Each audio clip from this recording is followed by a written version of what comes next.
Catedral da Fé. Catedral da Fé. Uma comunidade de famílias. Lugar de gente feliz. Gente feliz.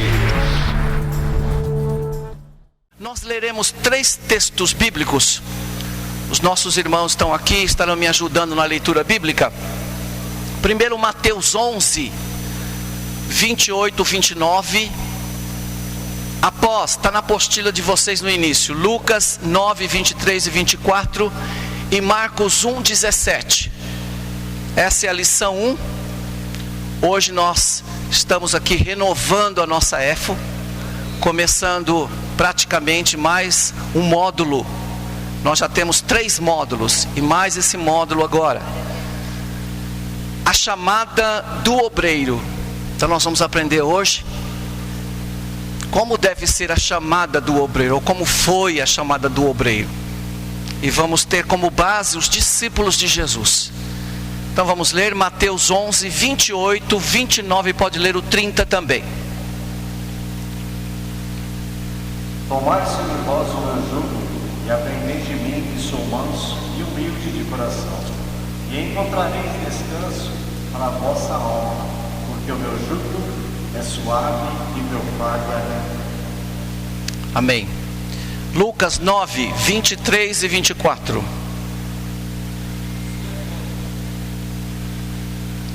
E dizia a todos: se alguém quer vir após mim, negue-se a si mesmo, e tome cada dia a sua cruz, e siga-me.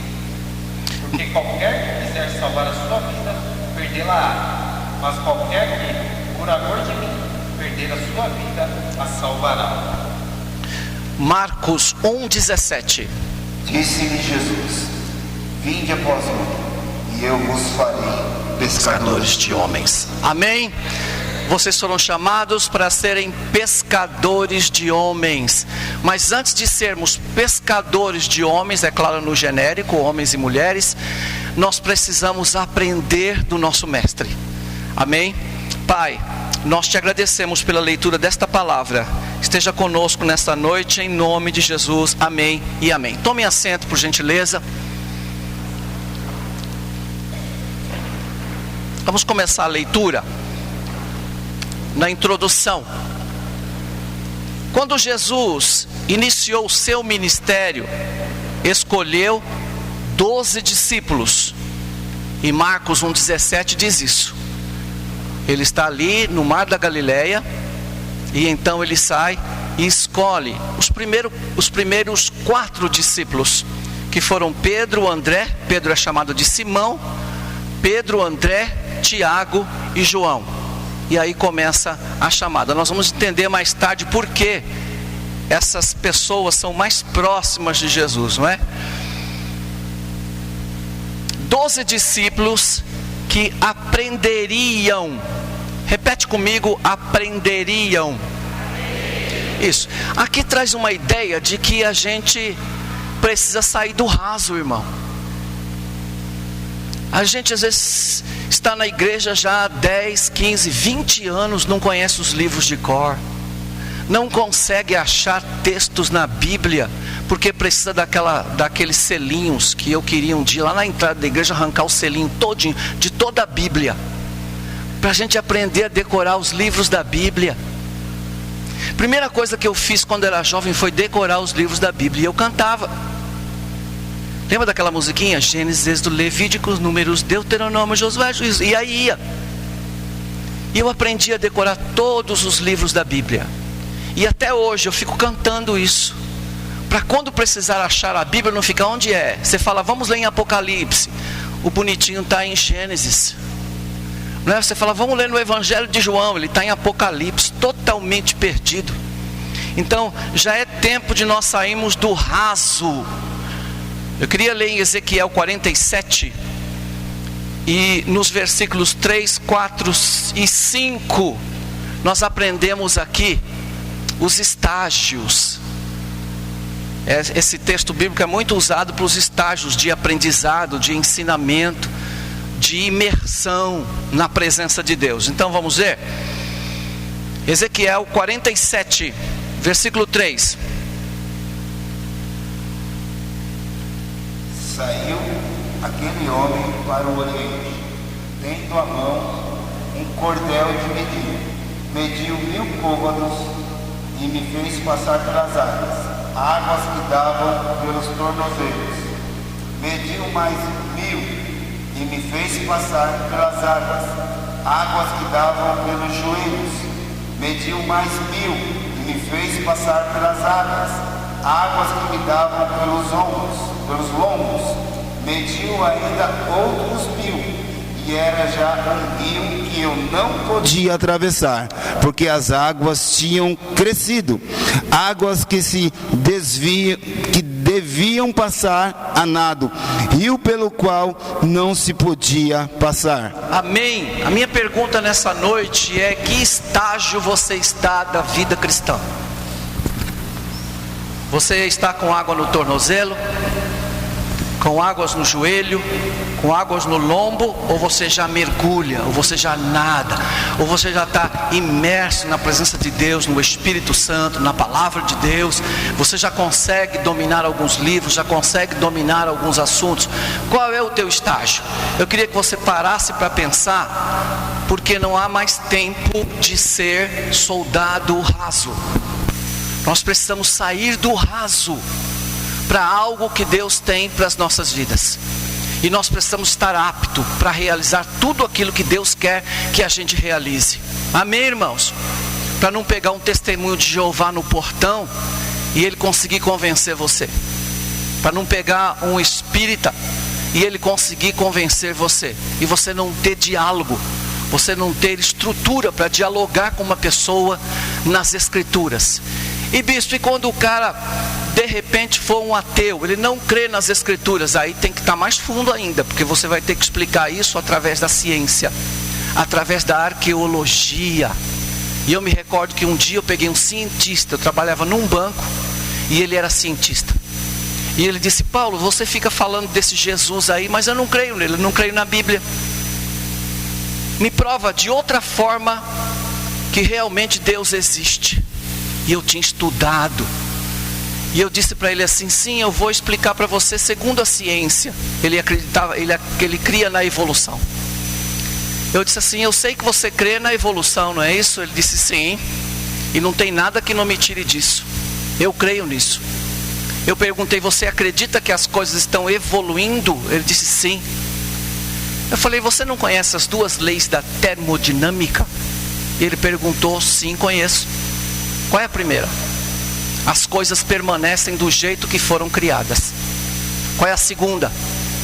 Elas estão perdendo calor e sendo destruídas. Então significa que nós não estamos evoluindo. O teu pensamento está errado. E aí ele regalou os olhos para mim e disse: eu não tinha pensado nisso. E depois de algum tempo encontrei essa pessoa no metrô. E qual não foi a minha admiração quando ele disse: paz do Senhor, Paulo. Glória a Deus, amém? Então é bom, tem uma palavra, se não me falha a memória, deve ser Pedro que diz isso, que nós devemos ter uma palavra para aqueles que questionam a respeito da salvação, a respeito da esperança que está em Cristo. Então você precisa se preparar. Deixe de ser um soldado raso. Continuando, aprenderiam com ele como pregar, ensinar e continuar a grande obra até a consumação dos séculos. Então, como pregar, como ensinar e continuar esta grande obra até a consumação dos séculos. Mateus 28, 20, podemos ler?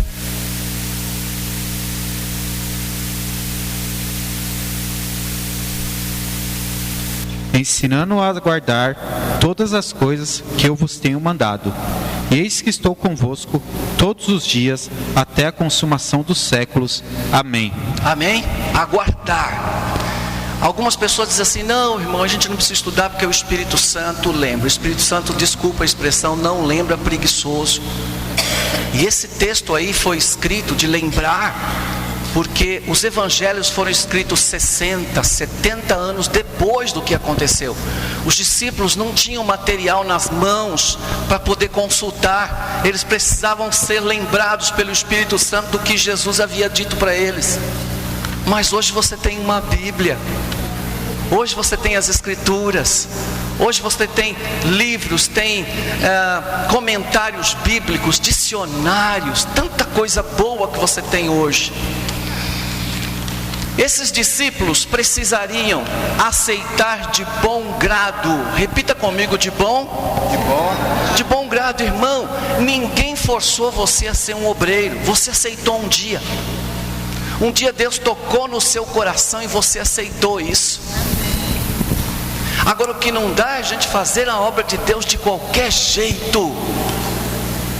Chegar na igreja depois que os irmãos chegam, maior vergonha.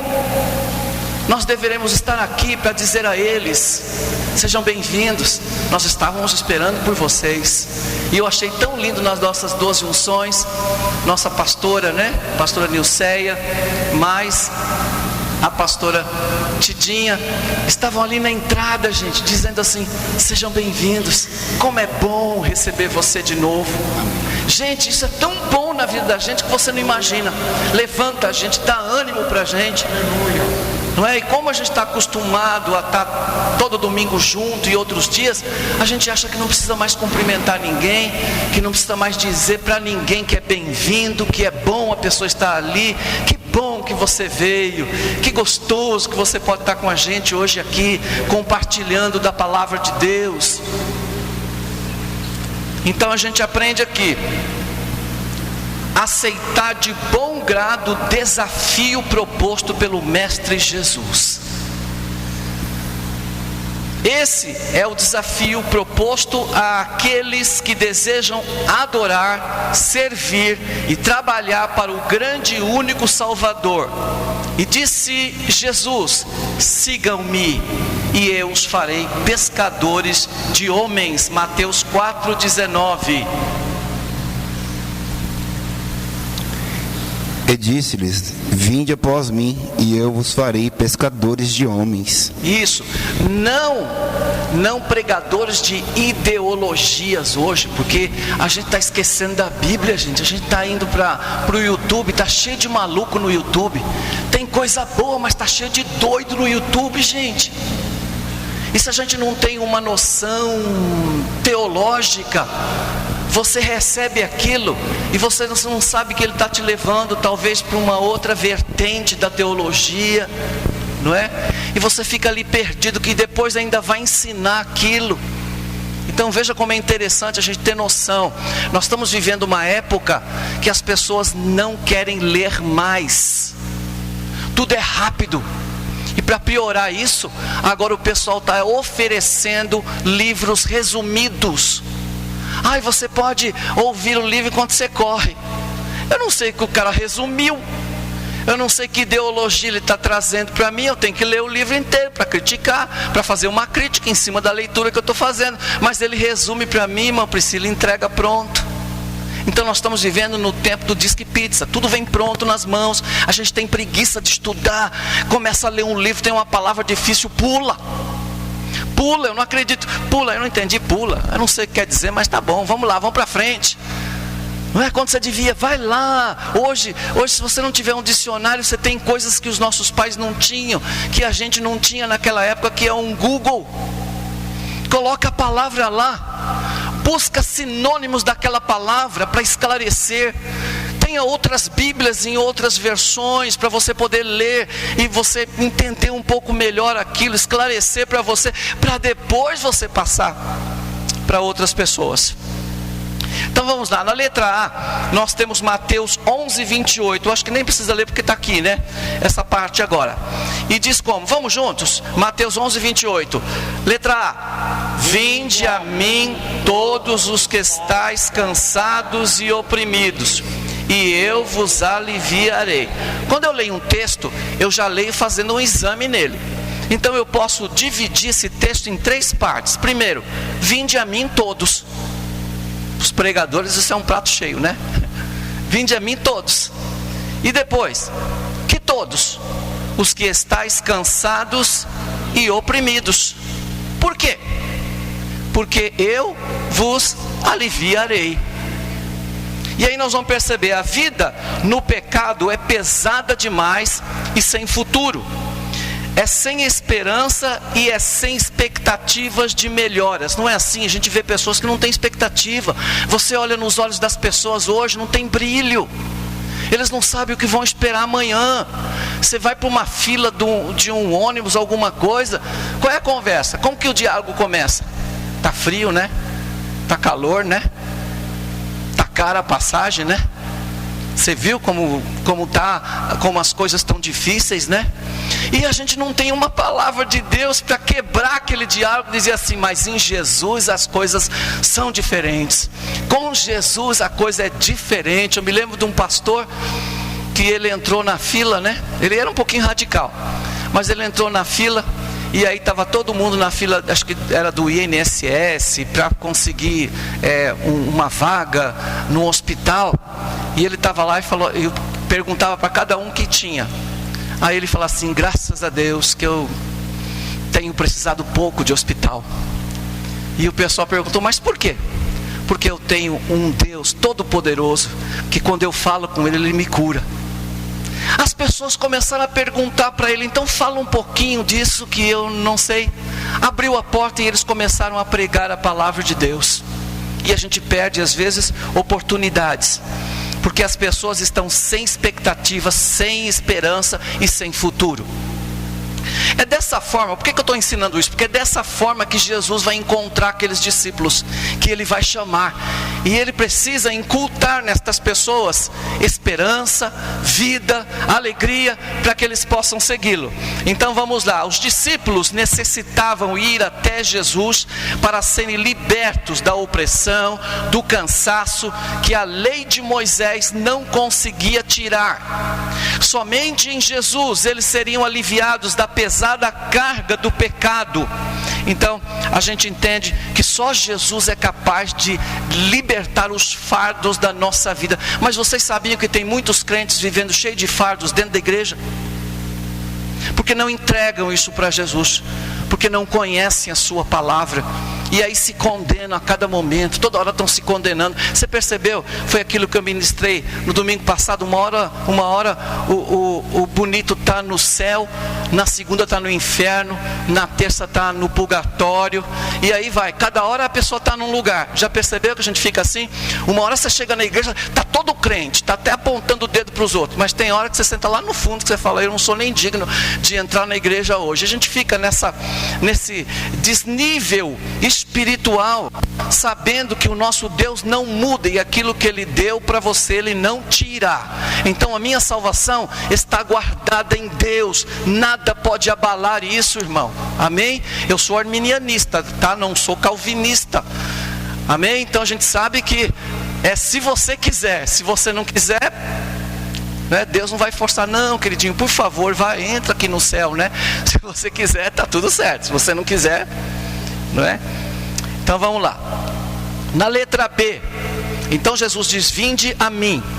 Na letra B, Mateus 11, 29, a parte A, diz assim: vinde a mim, agora tomai sobre vós o meu jugo. Preste bem atenção que eu vou falar agora. Não é julgo, né? Que a gente às vezes fala isso com L. Com L é outra coisa. É jugo, J-U-G-O, jugo. Vamos ver aqui o que é um jugo. Eu deixei bem explicadinho para vocês, para a gente ganhar tempo, tá? O jugo era uma peça feita de madeira e utilizada para prender os bois à carroça ou ao arado, chamado de canga também. Quando eu estive no Chile, em Concepción, que é 1 hora depois do Chile, perto do mar, eu tive a oportunidade de ir para uma fazenda. E sabe o que eu fiz, gente? Eu fui manejar os bois para fazer o suco na terra. Gente, o pastor pegou o boi e falou: olha aqui, ó, igual esse risco que tem aqui no meio aqui da igreja. Colocou um pedaço de pau que entra na terra e deu um toque para os bois e foi seguindo reto. E para os bois não era nada rasgar aquela terra. Foi fazendo um sulco na terra, rasgando a terra. Aí ele falou: quer tentar, ô pastor Paulo? Não é na época. Aí eu falei: quero sim. Gente, que loucura. Eu peguei o boi, pulava para lá, pulava para cá, e ficou ali uma linha sinuosa, completamente sinuosa. Parecia um S o meu. Eu falei, mas que coisa, tem alguma coisa errada. Não é o mesmo boi, é o mesmo aparelho que eu estou usando. Por que eu estou fazendo isso? Ele falou assim, porque você precisa de experienciar. E é isso que Jesus vai ensinar para a gente aqui. Vamos ver. Jugo também era uma metáfora judia relacionada com uma disciplina e discipulado. Não é? Nessa metáfora eles tinham o costume de dizer o quê? Ponha seu pescoço sob o jugo e deixe a sua alma ser instruída.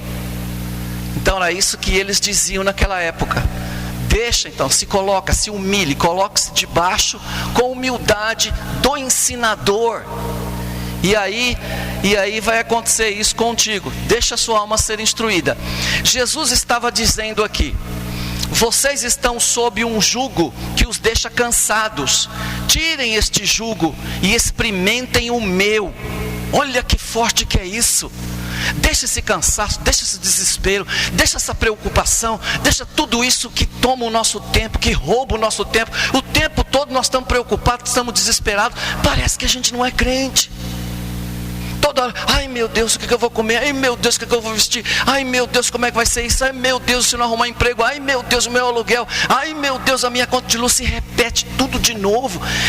E a alma então fica conturbada. A gente não consegue descansar. Parece que nós não temos um Deus que diz: eis que eu estou convosco todos os dias. E nem o outro que diz, não é? Outro texto em Isaías 64:4 que diz que não existe um Deus como o nosso, que trabalha a favor daqueles que nele esperam.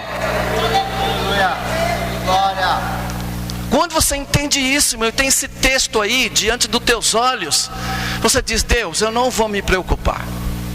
Eu estou fazendo a minha parte. Eu sei que de alguma forma o Senhor abrirá portas. E você não ora para Deus abrir porta, porque Jesus na cruz já abriu todas. Você começa a agradecer agora pela porta. Estende a mão da fé e pega a sua bênção na prateleira de Deus. Amém? Parece que eu oro para Deus como se Deus tivesse que fazer o que Ele já fez. Está escrito que Ele já fez em Cristo todas as coisas. Se já fez, eu já vou direto pela fé. Eu faço igual o pai Abraão. Vou agradar o pai. Pai, obrigado pela porta de emprego que o Senhor já abriu para mim. Tá?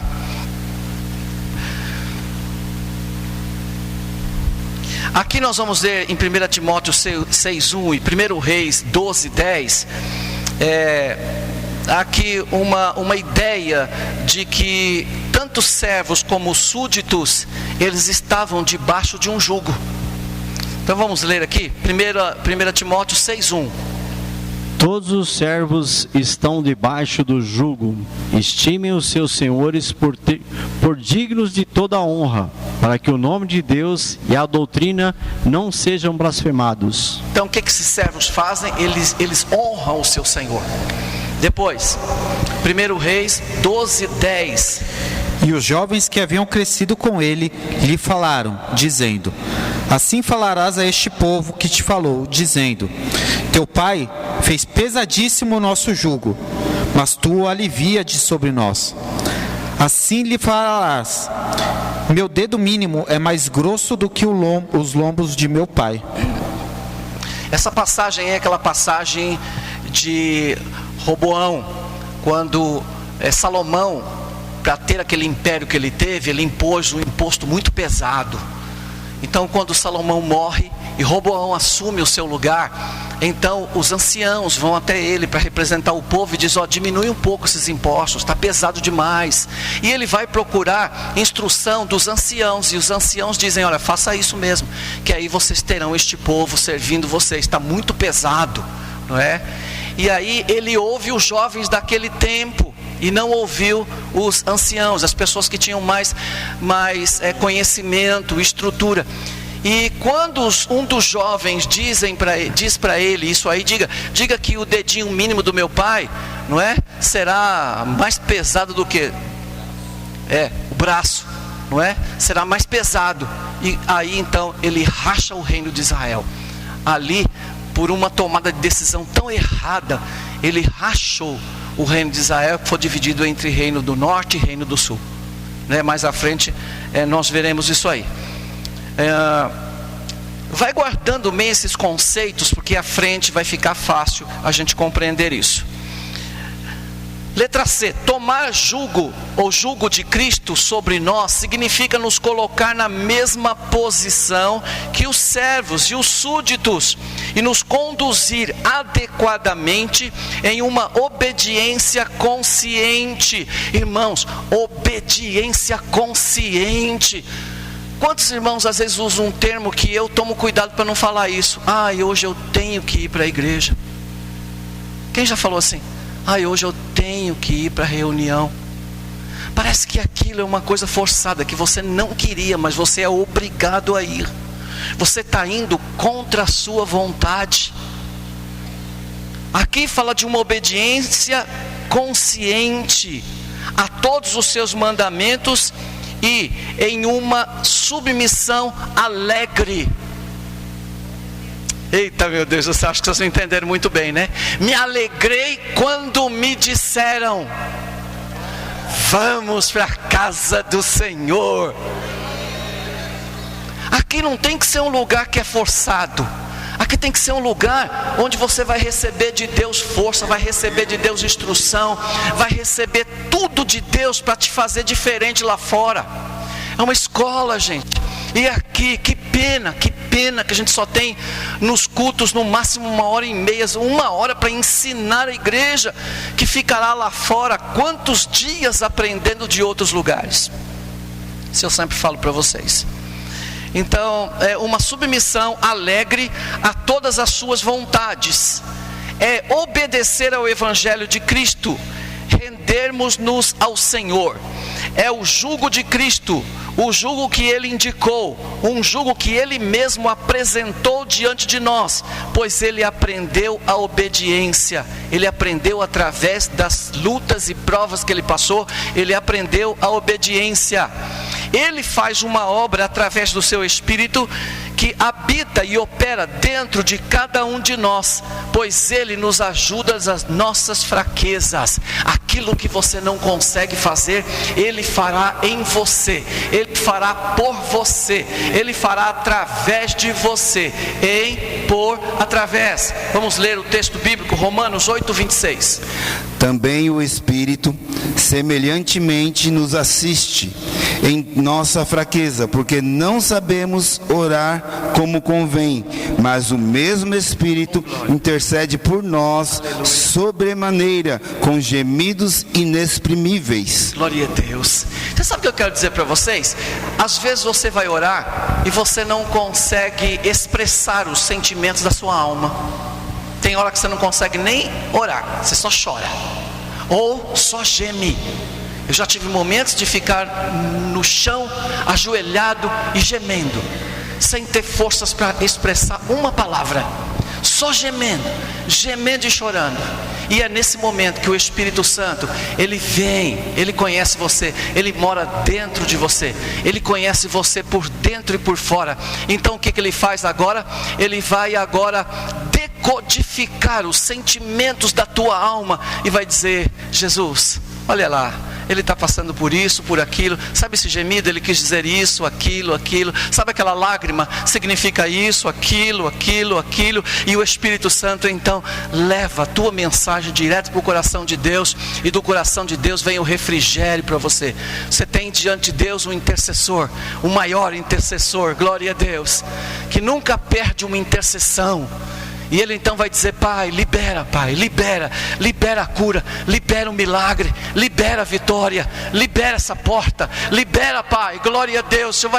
Você pode se ajoelhar se sentindo um anão, mas se levantará como um gigante diante de Deus. Amém? Você pode aplaudir ao Senhor, Ele merece louvor, glória, honra e majestade.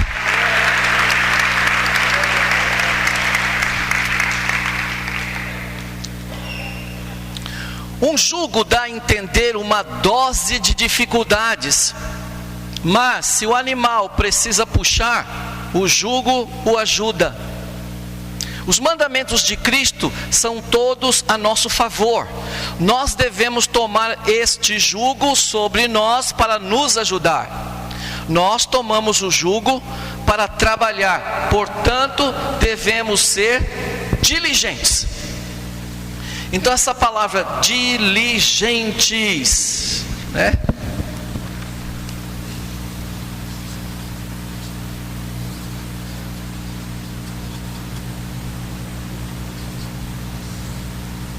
O que significa essa palavra diligente? E eu, para facilitar para você, né? Botei tudo no rodapé. Não é? O que significa então diligente? Vamos lá juntos? Está no rodapé da sua apostila, da onde você está lendo, lá embaixo, à esquerda, embaixo. Primeiro, cuidar. Segundo, aplicar. Terceiro, atencioso. Quarto, dedicar. Quinto, zeloso. Sexto, estimoso. Sétimo, solícito. Oitavo, esforçado. Nono, trabalhador. Depois, décimo, vigilante. 11º, atento. 12º, laborioso. 13º, industrioso. 14º, cansado. 15º, perseverante. cédulo, 16º. Mas o que significa? Olha quantos sinônimos eu coloquei para você entender o que é ser diligente. Que tem prontidão, rápido, ágil, pronto, dinâmico, ativo, ligeiro, vivo. Porque tem crente cantando aquele hino, né? Morrendo em pé. Às vezes a gente pede uma coisa para o obreiro, irmão, avisa o irmão lá essa coisa. O irmão vai lá arrastando chinelo assim, ó, de boa. E a gente fica lá de cima assim, se mordendo, porque você precisa dar a resposta rápida, não é? E você fica olhando e o bonitinho vai. E pior se parar, se for cumprimentar alguém no caminho ainda, e piorou.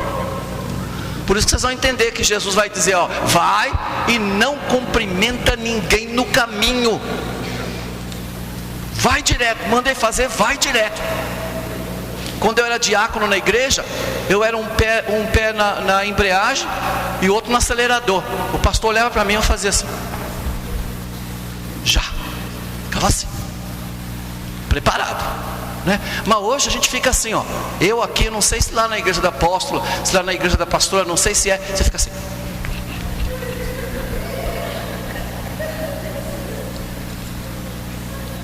Não é? E os irmãos estão lá na portaria conversando, gente. Você não foi chamado para ficar conversando na portaria, porque aí não é portaria, é porcaria, né? Você foi chamada para estar atento, servir o povo de Deus, atento à palavra de Deus e a tudo aquilo que Ele está fazendo. Amém? Deus está falando com a gente? Então vamos lá.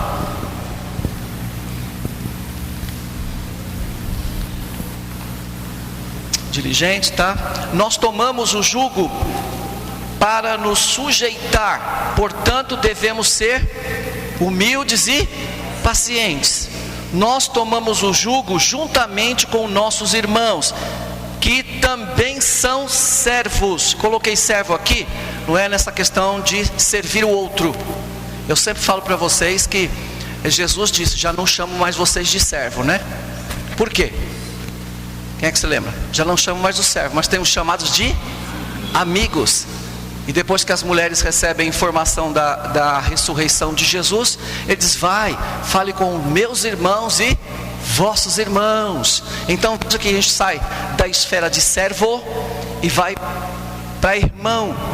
Então hoje aqui na igreja a gente já não chama mais servo. Procure evitar falar a palavra servo, porque a gente fala adorador, porque Deus não está procurando servos, Deus está procurando adoradores, que o adorem em espírito e em verdade, não é? Servo, nós somos um dos outros. Tem todo o ensino em cima disso. Vamos lá. Portanto, devemos guardar a comunhão dos santos, e as palavras dos sábios são como um incentivo para aqueles que tomam este jugo sobre si. ponha seu pescoço sobre o jugo e deixe a sua alma ser instruída. Agora deixa eu explicar uma coisa para vocês. Por que o maior desejo de Jesus na igreja é que a gente ame um ao outro? Você tem que amar o seu irmão. Tem que amar, é obrigação do céu. Tem que amar o seu irmão. Eu falo obrigação assim, né? O que é obrigação às vezes não é do coração, mas tem que amar. Por que você tem que amar o seu irmão? Meu Deus, é porque você sozinho não pode levar o jugo. Pelo menos 2 bois tinham que estar atados um no outro, a mesma altura, nivelada do outro, para que os 2 juntassem as forças, sem nenhum forçar o outro, porque se o outro boi fosse menor, a canga virava, arrebentava o boi maior. Se o outro boi não tivesse força para levar, a carga maior ficava sobre o outro boi e podia cansá-lo e até matá-lo. Então ele tinha que estar junto. Por isso que a Bíblia diz, quando a gente vai arrumar um par, quando utiliza esse tema na área de relacionamento, na área e outras áreas da vida, que você tem que estar em pé de igualdade, nesse sentido, não é? Para não ficar assim, não pesar nem para um nem para outro. Tudo bem? Então vamos lá. E as palavras do sábio, já li essa parte aqui. Não, tudo bem, Então, irmão, o que eu queria deixar para vocês é isso aqui, que você pudesse repetir comigo hoje. Se humilhe e aprenda. De novo, se humilhe e aprenda. Porque nós aprendemos assim: quem é você para me ensinar? Essa pessoa nunca vai aprender nada.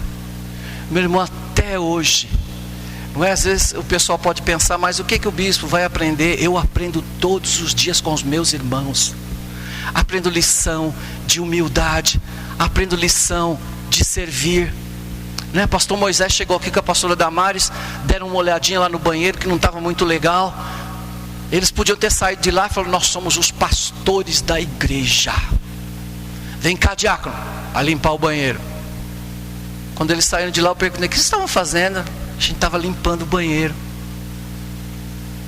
Isso diminui a gente? Não. Nós estamos recebendo príncipes e princesas de Deus, e temos que fazer isso com o coração. Amém? Glória a Deus. Está começando pela gente, hein? Como eu falei para vocês, tá? Mateus 11, 29b. Vamos lá, juntos? 1, 2, 3. E aprendei de mim. E aprendei de mim. Então Jesus está chamando a gente para a gente aprender dele. Eu me lembro aqui, até voltando a um pouquinho atrás, né, de uma historinha aí, que a gente precisa ser humilde para aprender. Eu ouvi de uma história que eu ri muito. Que um camarada estava dirigindo um carro, e quando ele passou perto de um hospício, o borracheiro não havia prendido muito bem os parafusos, e saiu os parafusos da roda, e a roda saiu na frente, e os parafusos caíram os 4 dentro do bueiro. E ele parou então, pegou o macaco, colocou embaixo, levantou e ficou pensando: e agora, o que eu vou fazer? Enquanto ele falava isso, tinha um louquinho segurando nas grades assim, né, babando. E ele pegou e falou assim: por que você não tira um parafuso de cada pneu, que aí você consegue colocar a roda de novo? Aí ele olhou para o cara e falou: mas tu não é louco? Ele falou: sou louco, mas não sou burro. A gente sempre tem o que aprender com alguém, irmão. Fique procurando para você ver quantas coisas a gente aprende, não é? No relacionamento você aprende. Vê quantas coisas que você aprendeu do outro. E é legal continuar aprendendo, sendo humilde para aprender. E é isso que Jesus diz: aprendei de mim. Então, Jesus é o único professor por excelência, 100% homem, 100% Deus.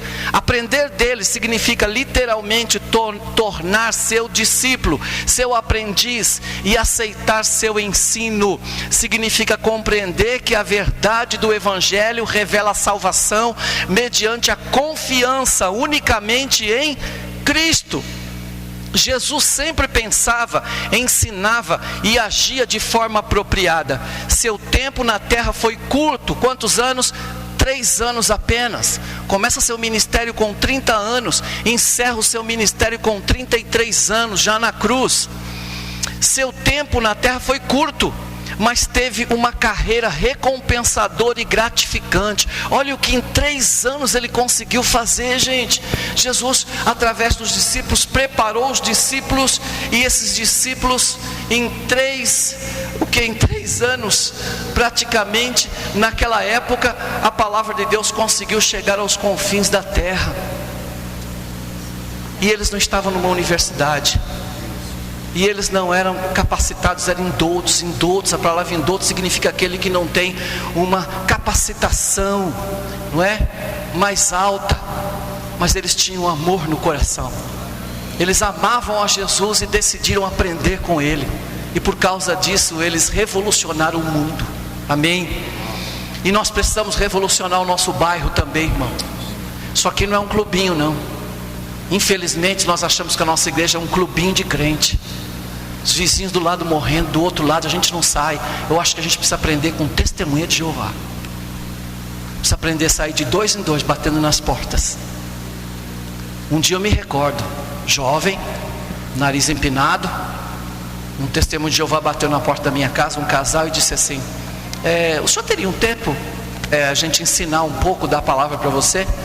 E eu disse assim: não preciso, porque eu estou numa igreja boa, o meu pastor é formado, o meu pastor me ensina, eu já comecei a fazer faculdade, eu conheço isso, eu conheço os livros, eu conheço a Bíblia. Ele falou assim: que engraçado, né? Você deveria estar batendo na minha porta, sou eu que estou batendo na sua. Eu ouvi isso. Não foi o testemunho de Jeová que falou aquilo, foi Deus que falou para mim. Amém? Se você tem tanto, por que você está calado? Eita, Pai. Fez discípulos e lhes ensinou como adorar a Deus, amar a humanidade e vencer o mundo. João 16:33.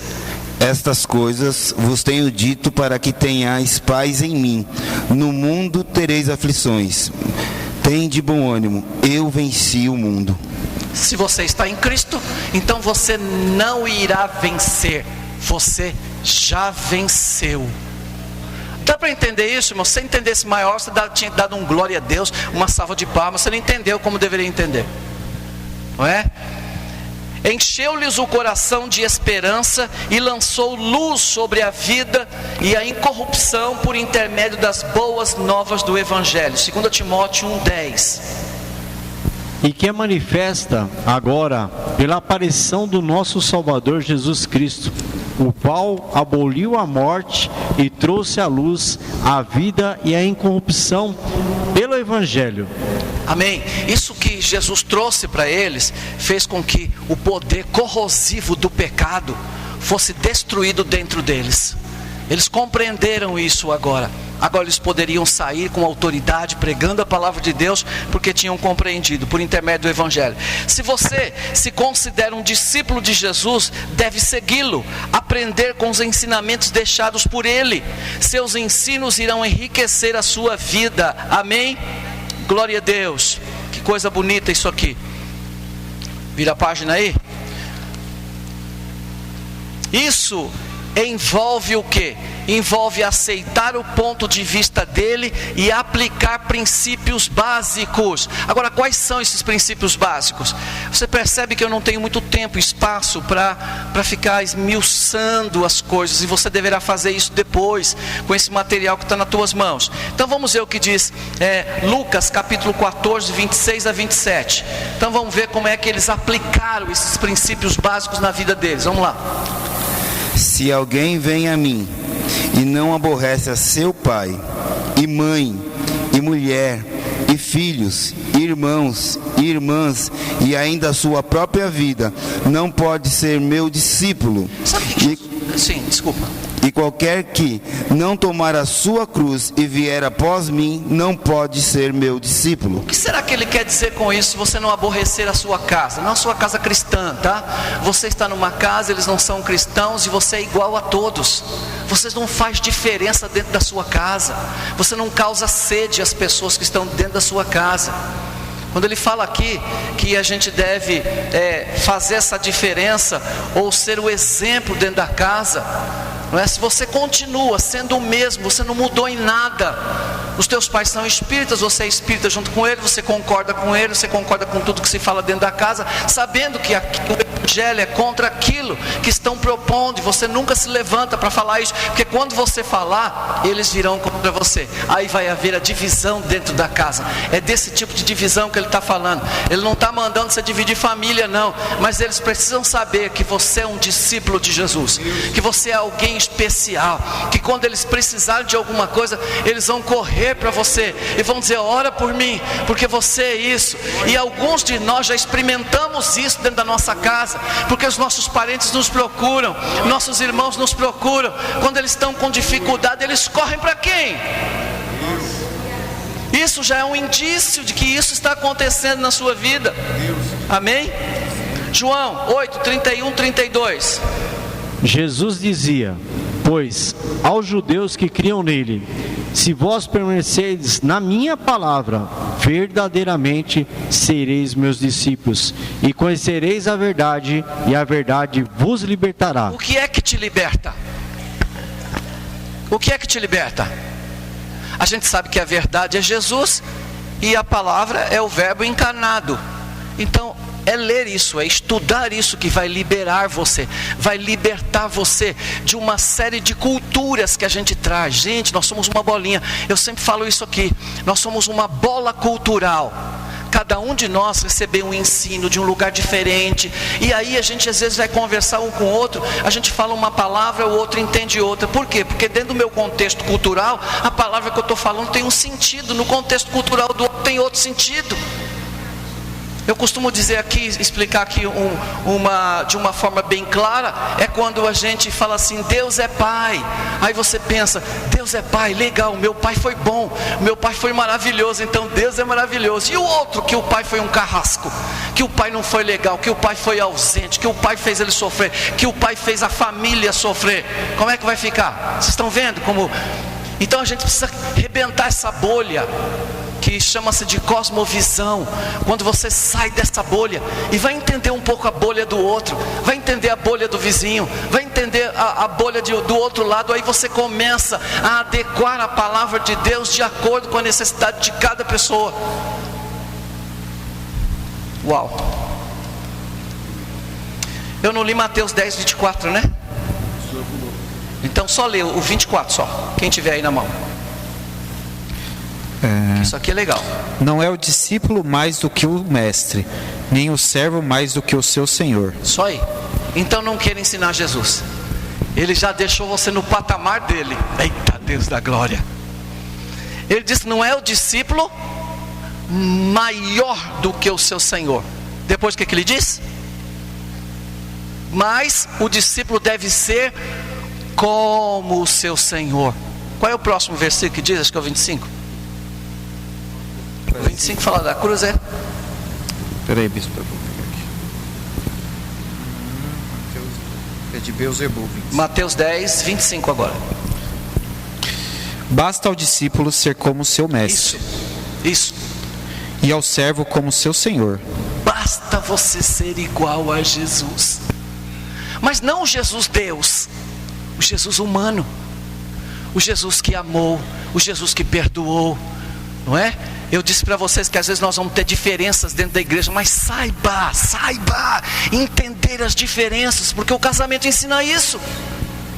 Duas pessoas diferentes, sexos opostos, é claro, né? De culturas diferentes, se unem, conseguem viver juntos, gente, não é? E depois de muito tempo, né? Aí descobre que um é corintiano, que o outro é São Paulino, e diz, né? Éramos inimigos e não sabíamos. Não é? Vê que engraçado isso. Continuando. Qual o próximo versículo agora?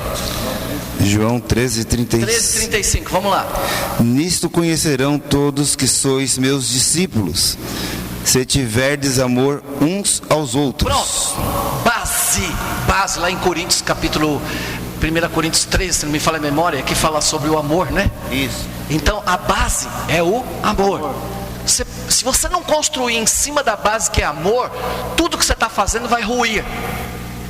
Então Jesus diz assim: vocês só serão os meus discípulos quando vocês amarem os vossos irmãos. Eu posso dizer assim: eu posso não concordar com essa forma dele, mas eu o amo, eu o respeito, eu vou servi-lo, eu vou dar o meu melhor.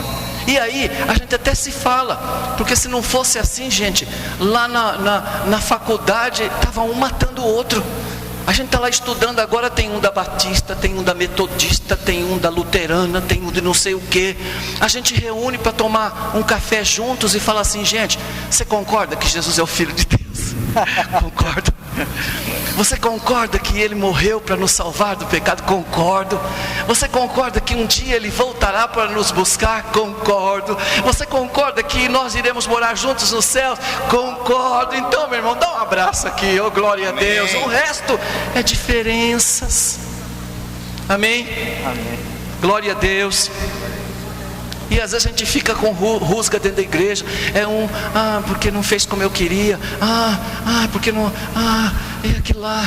E Jesus põe a mão na cabeça e fala: meu Deus, eu acho que eu fiz alguma coisa errada, não é? E na verdade a gente pode vencer isso. Quando eu falo isso, leva isso para o teu relacionamento, leva isso para a tua família, leva isso para dentro da sua casa. Às vezes a gente está lá com o filho da gente, com a filha da gente, não é? Com o cônjuge. Você pode não concordar em certas coisas, mas você consegue viver junto. Você consegue viver em harmonia. Faça o mesmo dentro da igreja. Tira do seu vocabulário aquele: eu não vou com a cara daquela, eu não vou com a cara daquele cara. Se você não vai com a cara dele, irmão, tu vai ficar aqui no arrebatamento da igreja e vai ficar com a cara de um outro aqui. Então é melhor você aceitar o rosto do seu irmão e subir alegre com ele. Amém? Ai, Jesus. Eita Deus da glória. Vamos lá. 15:8, já lemos? 15:8. Nisto é glorificado meu Pai, em que deis muito fruto, e assim vos tornareis meus discípulos. O outro texto diz que o vosso fruto, João 15, né? E o vosso fruto permaneça. Não é fazer só alguma coisa aqui e depois não fazer mais. Não, você gerou o fruto, cuida daquele fruto agora, para que ele possa permanecer. Então vamos lá, Mateus 11:29c, letra C. Que sou manso e humilde de coração. Então aprenda de mim. Jesus está dizendo: olha para mim. E como é que eu vou olhar para ele? Jesus já morreu, está lá no céu. Agora eu vou olhar para as Escrituras, eu vou olhar para ele, vou estudar sobre ele. Estude sobre a vida de Jesus, estude sobre o comportamento de Jesus. Eu vou fazer uma análise agora. O comportamento de Jesus. Então eu vou pegar textos, eu vou começar pegando texto. Se for necessário, eu vou comprar livros que falem a respeito do comportamento de Jesus. E eu vou ver esses textos, vou analisar. Vou para a internet, vou buscar no Google acadêmico, vou buscar algumas coisas na área de teologia, vou estudar, e aí eu vou saber como é viver como Jesus, e vou fazer uma comparação, não com a vida do meu irmão, eu vou fazer com a minha vida essa comparação agora, e vou procurar, tirar essas arestas da minha vida, e andar como Jesus andou. E é tão bom quando alguém olha para você e fala assim: você tem alguma coisa de diferença. Você chegou aqui, você traz paz no seu olhar, você é tranquilo, como é bom. Mas quando é ruim, quando você vai no lugar e você está lá no meio de todo mundo é de uma X religião, e a turma pergunta para você também é? Aí você tem que se preocupar, né, irmão? Porque as pessoas não estão conseguindo ver isso. Não sei se alguém já passou por essa experiência. Você tem alguma coisa de diferente. Eu não sei o que é, mas você traz paz, você traz tranquilidade. A gente olha para você, você é diferente. Qual é essa diferença? Quem é você? Aí você tem que saber o que falar. A mansidão é a qualidade daquele que é temente a Deus. Que é o quê? Vamos juntos agora, vamos lá. Justo, humilde, doutrinável e paciente nas horas de sofrimento. Olha, doutrinável. Você aceita o que é falado. Não estou dizendo para você ser cego, não. Seja um crente bereano, porque tem um monte de crente que a pessoa está pregando aqui e diz: é isso, e o cara levanta a mão: amém, amém, amém. Que amém nada. Se você não sabe, você foi ver se é amém mesmo? Você foi analisar? Faz igual os crentes bereanos. Paulo elogiou os crentes de Bereia, porque disse assim: vocês são diferentes, porque quando eu falo aqui para vocês, vocês vão procurar para ver se é assim mesmo, na lei de Deus, não é? Aqueles que possuem esse atributo são o quê? Meigos, amáveis e dispostos a seguir Jesus Cristo, e o seu temperamento é calmo, dócil, tolerante e submisso. Vamos ver Filipenses 2, 6 a 11, nós vamos aprender com Jesus. Vamos aprender, ele disse: aprendei de mim. Vamos lá. Que sendo forma de Deus, não teve por usurpação ser igual a Deus. Isso é humilhação. Ele podia requerer isso, mas ele não requereu. Continua. Mas aniquilou-se a si mesmo, tomando forma de servo, fazendo-se semelhante aos homens, e achando na forma de homem, humilhou-se a si mesmo, sendo obediente até a morte e morte de cruz. Então, meu irmão, quem é que se humilha? Quem é que se humilha? É que o nosso conceito de humilhação está errado. Biblicamente está distorcido. Humilhar-se é se render ao outro, é não querer o primeiro lugar. Na igreja eu aprendi uma coisa. Eu aprendi que eu não devo falar assim quando se tem um crédito, e fui eu e o pastor Moisés que fizemos. É errado dizer fui eu e o pastor Moisés. O certo é dizer assim: foi o pastor Moisés e eu, não é? E quando erra, eu e o pastor Moisés. Você viu? Você coloca o outro em primazia. Sempre o outro está na frente. Isso é evangelho. É pôr o outro no melhor lugar. É pôr o outro na melhor posição. O outro. E dessa forma eu vou mostrar que sou um discípulo de Jesus. Caso contrário, eu estou pensando que sou. Verso 9. Pelo que também Deus o exaltou soberanamente, lhe deu o nome que sobre todo nome, para que o nome de Jesus se dobre todo o joelho, dos que estão nos céus, na terra e debaixo da terra, e toda língua confesse que Jesus Cristo é o Senhor, para a glória de Deus Pai. Amém, glória a Deus. Quando você se humilha, Deus te exalta. Amém? Você não será exaltado. E procure não querer receber muita honra, não, irmão. A gente acostuma com isso. A gente está acostumado com as luzes da ribalta. O tempo todo é luz. A gente está vivendo num palco o tempo todo. As pessoas têm que me elogiar. Eu fui lá, fiz aquilo, não me elogiaram. Elogiaram o outro e eu não. Sai da bolha. Bolha da infância. Não é? Sai dessa bolha. Vamos aprender com Jesus. O sofrimento vem a humilhação ou o crescimento vem através do sofrimento. Letra D, Mateus 11, 28D. E agora, depois que eu conheci de Jesus, que Ele é manso e humilde, agora chegou a hora de encontrar descanso e paz. E encontrareis descanso para a vossa alma. Primeiro tem que ser a minha alma. Eu que tenho que ter experiência primária com Deus. Isso precisa acontecer na minha vida para depois derramar no outro, para depois eu dizer: e o meu cálice transborda. Começa em mim, enche a minha vida e depois derrama no meu irmão, derrama na minha irmã. Glória a Deus. E aquilo que você aprendeu, você vai repassando, vai derramando, o seu cálice vai transbordar. Então, descanso, a gente entende que descanso nós só vamos encontrar em Jesus, gente. Tem o descanso psicológico, tem o descanso físico, tem o descanso espiritual, não é? Com descanso físico, um bom sono dá jeito. Um descanso psicológico, se você botar em ordem, procura um psicólogo, procura aí um terapeuta, vai te ajudar a colocar as coisas em ordem. Mas no espírito, meu querido, e na alma, só Jesus para te ajudar. Somente na direção e vontade de Jesus, o ser humano encontrará paz e descanso para a alma. A alma do homem é inquieta em todo o tempo e é a sede das emoções. Vamos ver o Salmo 42:5, o que Davi diz? Vamos ver o que ele diz? Salmo 42:5, vamos lá. Porque estás abatido, ó minha alma, e porque perturbas em mim, espere em Deus, pois ainda o louvarei na salvação da sua presença. Eu vivi momentos na minha vida, e eu creio que vocês já viveram também, que no momento das minhas angústias eu parava na frente do espelho, e quantas vezes o Espírito Santo me trouxe esse texto para dizer: por que te perturbas, ó minha alma? Você não tem motivo para estar perturbada, porque você tem um grande Senhor e Salvador que pode te ajudar em todas as circunstâncias da sua vida. Então por quê? Isso é uma conversa que a gente chama de botões, conversa intrapessoal, não é? As pessoas parecem que a gente está louco, né? Hoje não muito, porque o pessoal fala pelo celular na rua, né? E às vezes a gente está andando na rua, até já pensa até que as pessoas estão conversando com a gente. O cara está falando: quem é comigo? Não, cara, eu estou falando aqui com a pessoa aqui no celular, né? Mas a gente precisa aprender a conversar com a gente, né? Quando está lá: para com isso, Paulão. Quantas vezes eu disse: para com isso, rapaz. Jesus não te chamou para isso, não. Por que você está sentindo dó de você? Deus não sente dó de você.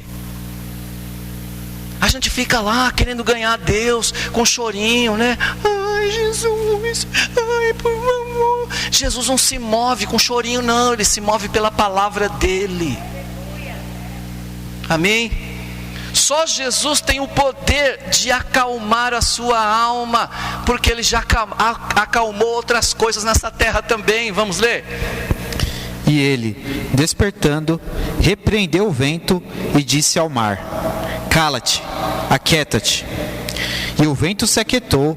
E houve grande bonança. Aleluia. E ele tem poder para dizer isso para a tua alma hoje: cala-te, vento, acalma-te, tempestade. E você vai sentir na sua alma vir paz do céu para você continuar. Amém, irmãos? Você sabe que tem pessoas hoje, eu não condeno, não é? Pagando 5, 10, 15 mil para ouvir palestras.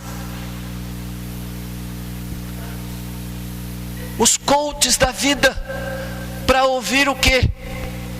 Autoajuda. Hoje eu estou trazendo para vocês a ajuda do alto. Pare e pensa: quanto vale isso? Quanto vale isso para a sua vida? Se você não enfiar esse papel lá na gaveta e abandonar ele, você tem que estudar isso e pegar alguém, pega uma família. Vamos começar a estudar isso aqui na sua casa? Vamos? Abre um espacinho aí para mim. Você não está doido para pregar na igreja? Porque tem gente que só é crente, só pula aqui em cima, não consegue fazer nada embaixo, só lá em cima. Às vezes eu digo que tem crente que fica feliz, pula, grita só quando dá um microfone na mão. Falei: vou comprar um microfone igual do Silvio Santos, vou dar pro cara, vai pôr aqui o microfone, seja feliz.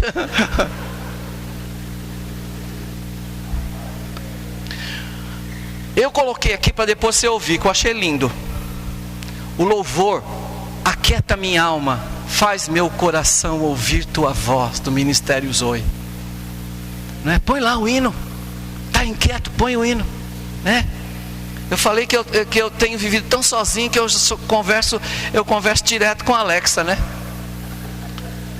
E eu falo para ela: bom dia, Alexa. Ela: bom dia, hoje o seu dia vai ser assim, assim. Eu ainda digo obrigado. E teve um dia que eu estava ouvindo a Alexa e falei assim: bom dia, boa noite, Alexa. E ela disse: boa noite. E falou mais algumas palavras e disse assim: se precisar de mim, eu estou aqui. Eu disse: o sangue de Jesus tem poder. Só a graça do Pai. Meu Deus. Então, somente na direção de Jesus.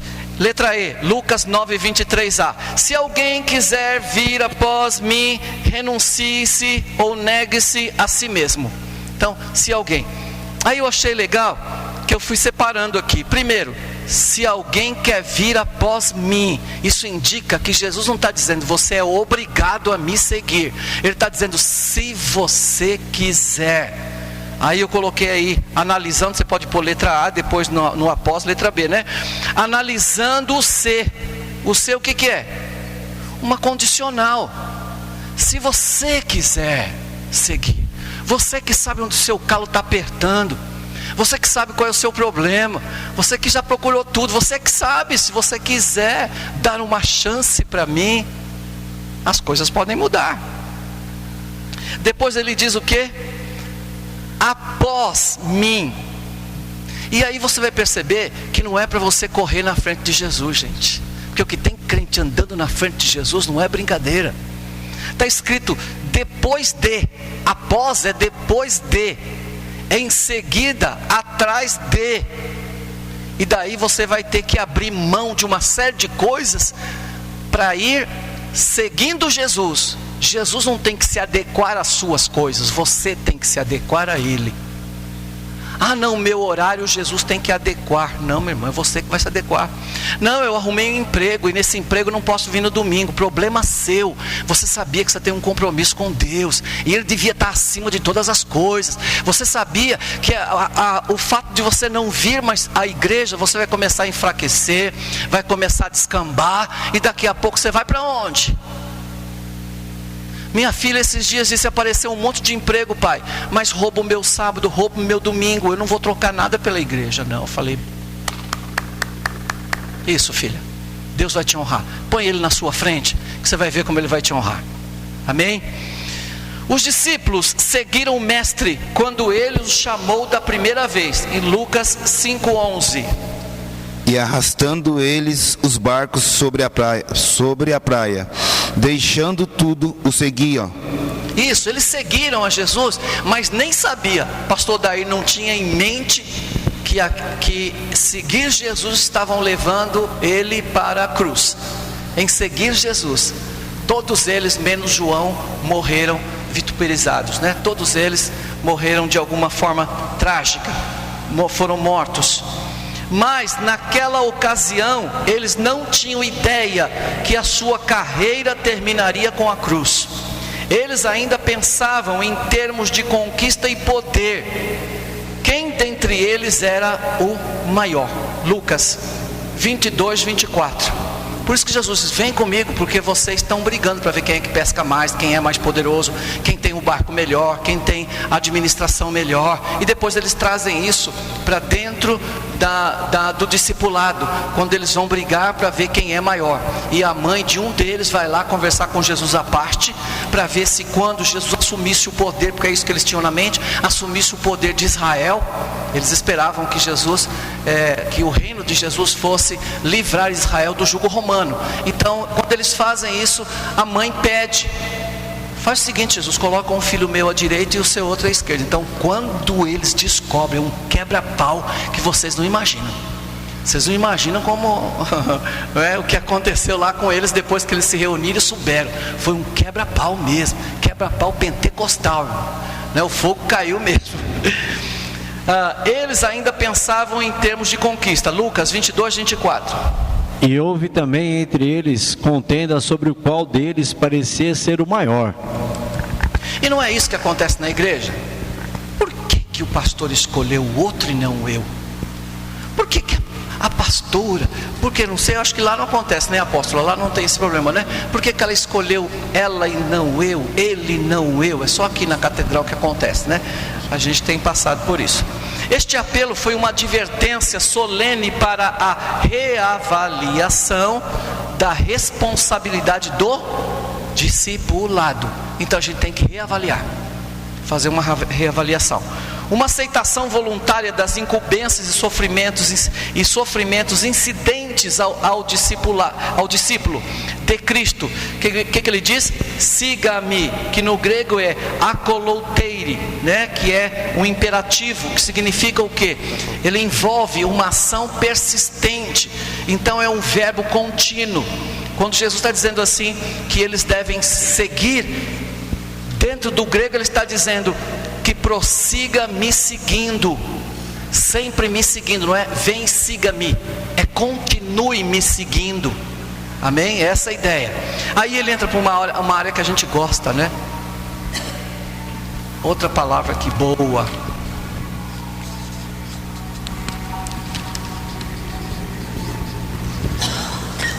Renúncia. Todos nós gostamos dessa palavra, né? Renúncia. É uma palavra que a gente não gosta. E aí a gente vai ver aqui, renúncia, primeiro. O que é renúncia? Vamos juntos. Recusa de algo que se gosta muito. 2, é deixar algo para abraçar outra coisa. Não dá para abraçar duas coisas ao mesmo tempo. Ou é Jesus, ou não é Jesus. É tirar a mão do pote, da cumbuca. Tem que largar, abrir mão. Vocês já viram aquela história do macaquinho? Que vai pegar alguma coisinha dentro do vidro, e ele enfia a mãozinha no vidro, e ele pega tudo que está dentro do vidro, as guloseimas que está lá, e aí ele tenta tirar, e não consegue, a mão não sai, e aí ele tem que chegar num consenso: para minha mão sair, eu tenho que abrir. Então a pergunta nessa noite é: o que você precisa abrir mão na sua vida, para que essa renúncia seja real na tua vida? O que eu preciso fazer de verdade? O que é que está me prendendo ainda? Eu não estou me soltando como eu deveria me soltar para realizar a obra de Deus. O meu pastor está precisando tanto, a minha pastora está precisando tanto, não é? Por que que eu não? O que eu posso fazer para ajudar? Porque hoje em dia o que a gente ouve mais é isso: olha, sabe o que é, pastor? Eu queria dar um tempo. Quando a pessoa diz isso para mim, eu fico preocupado com a pessoa. Dá um tempo. Você quer dizer que você está dando um tempo para Jesus, é isso? Não, Jesus eu adoro lá de casa, porque já ensinaram agora que você é igreja. Você não é igreja. A igreja não é uma pessoa sozinha. A igreja é um grupo de pessoas reunidas. Dizer que você é igreja, isso é heresia do YouTube. Nunca ninguém será igreja sozinho. É dizer assim que uma brasa tirada do fogo é fogueira. A brasa é fogueira? Não é, porque ela não se sustenta. Ela vai apagar por si só. Uau. Se não der para glorificar a Deus, pelo menos diga amém. Né? É negar a si próprio, é priorizar a vontade do outro. Por isso que eu digo no casamento: quer ser feliz no casamento? Prioriza o outro. É difícil, mas prioriza o outro. Porque quando você priorizar o outro, mesmo que o outro não te priorize, ele vai ficar o quê? Constrangido. E vai fazer o mesmo para você. Há galardão para o renunciante. Oh, que bênção! Quer dizer que não é só renunciar, não. Tem o quê? O que é galardão? Eu costumo dizer que é uma cenourinha na frente do burrinho. Para que a cenourinha na frente do burrinho? Quem sabe? Para que uma cenourinha na frente do burrinho? Varinha, cenourinha, sentado no burrinho, cenourinha na frente. Para quê? Para ele se mover, para ele andar. Ele vê lá o presentinho e vai andando. Sabia disso ou não? Você vê como é que eles adestram os animais? Com presentinho. Pode ver, o cara está com a mãozinha no bolso aqui e manda o cachorro pular, o cachorro dá piruleta, sorri, sai no portão, sorri latindo, né? Faz tudo isso. E é interessante isso, que logo em seguida ele põe a mãozinha na boca e dá alguma coisa. E Jesus faz o mesmo com a gente. Não é à toa que de vez em quando Deus usa alguém para trazer uma palavra profética para você e diz: eis que estou vendo, filho, estou contigo. Você não está sozinho. Recebe força e continua caminhando. Então qual é o galardão? Vamos ver aí o galardão. Marcos 10, 28 a 30. E Pedro começou a dizer-lhe: eis que nós tudo deixamos e te seguimos. E Jesus, respondendo, disse: em verdade vos digo que ninguém há que tenha deixado casa, ou irmãos, ou irmãs, ou pai, ou mãe, ou mulher, Aleluia. ou filhos, ou campos, por amor de mim e do Evangelho, que não receba 100 vezes tanto, já neste tempo, em casas, irmãos, irmãs, e mães, e filhos, e campos, com perseguições, e no século futuro a vida eterna. Eita Deus! É um bom negócio, não é? Para um comerciante. O comerciante pode colocar 100% em cima do produto? Nunca. Tem uma margem de lucro. Mas Jesus diz que Ele põe 100% em cima do que você está fazendo. 100% é o melhor pagamento que existe. Faça isso, ame o seu irmão, que ele vai dar 100% para você. Perdoa o seu irmão, que ele vai dar 100% para você. Entenda o seu irmão, ele vai dar 100% para você. Fica tranquilo, eu não vou, eu vou até 9h45 e paro, tá? Se não der mais, aí o Espírito Santo vai ser o seu professor lá em casa. Vai continuar sendo, que ele é aqui, tá bom? Para a gente não estourar o horário. Vamos lá. Letra F, Lucas 9:23. E agora que você passou por esse processo, agora isso a gente precisa aprender. Isso, agora tome sobre. Vamos lá, gente. Letra F, Lucas 9:23b. Tome sobre si a sua cruz e siga-me. Tome cada dia a sua cruz. Isso significa que cada dia nós precisamos renunciar a alguma coisa. Aqui embaixo nós vamos ter essa ideia, eu já vou explicar. Em Mateus 16:24 e Lucas 9:23, Jesus utiliza a ideia de carregar a cruz, e seus discípulos entenderam o que ele queria dizer, dentro do contexto de sua época e cultura. Primeira coisa, antes de aplicar qualquer coisa para o nosso tempo, eu tenho que ler o texto e ver o que aquele texto significa naquele tempo, para depois poder trazer para o tempo de agora. Eu não posso simplesmente ler qualquer coisa e já aplicar para cá. Então veja que interessante. A crucificação era um método romano muito cruel e era usado na execução de pessoas o quê? Condenadas. Era o objeto de tortura e morte mais horrenda, onde o condenado carregava a sua cruz pelas ruas até o local da execução, apanhando e sendo humilhado. Naquele momento, acompanhar Jesus era um compromisso com riscos de morte, sem a possibilidade de voltar atrás. Mateus 10:38. Eu vou dizer para vocês o que Jesus quis dizer quando disse isso para ele: tome a sua cruz e me siga. Pode ler. E quem não toma a sua cruz e vem após mim, não é digno de mim. Bom, aqui embaixo nós vamos ver a história da cruz agora. E eu achei interessante, que eu pensei que era só eu que pensava dessa forma. Mas eu estive na Assembleia de Deus, pregando lá em Londrina, uma Assembleia de Deus monstruosa. E quando eu preguei a palavra de Deus, eles colocaram lá o hino, e a igreja inteira estava cantando: sim, eu amo a mensagem da cruz, até morrer eu a vou proclamar, né? Eu ficava quieto, nessas partes eu não cantava não, né? E aí eu olhei para o pastor, e o pastor não cantava também.